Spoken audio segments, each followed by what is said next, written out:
YS Jaganmohan Reddy మన రాష్ట్రంలో 175 సీట్లు, ప్రతి ఒక్కరికి మంచి వ్యక్తుల్ని, ప్రజాపాలనలో ప్రతి ఒక్కరికి సేవ చేసే నాయకుల్ని ఎన్నుకొని ఏ నియోజకవర్గం ఆ నియోజకవర్గాన్ని గతం కంటే మెరుగ్గా ఆయన చేసిన అభివృద్ధి, ఆయన చేసిన బటన్ నొక్కే పేద ప్రజలకి వచ్చే అమౌంట్ అన్నీ ప్రతి నియోజకవర్గంలో ఎత్తికి అందరూ నియోజకవర్గంలో సమన్వయం కార్యకర్తల్ని నాయకులు పిలిపించుకొని ఈ పార్టీ ఎవరికి ఇబ్బంది లేకుండా ఏ నాయకుడైతే కరెక్ట్గా నియోజకవర్గంలో పనిచేస్తారో పేదవాళ్ళకి అని ఎతికి ప్రతి నియోజకవర్గంలో ఆయన ఎన్నుకున్న ప్రజలు ఎన్నుకున్న వ్యక్తినే నిలబడుతున్నారు.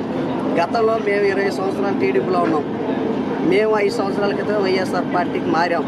ఎందుకు మారాం? మేము టీడీపీ ప్రభుత్వంలో, చంద్రబాబు నాయుడు ప్రభుత్వంలో చూసాం, సిద్ధారామరావు ఉన్నప్పుడు చూసాం, మద్దిశెట్టి వేణుగోపాల్ అప్పుడు చూసాం, శివప్రసాద్ రెడ్డి అప్పుడు చూసాం. మేము టీడీపీలో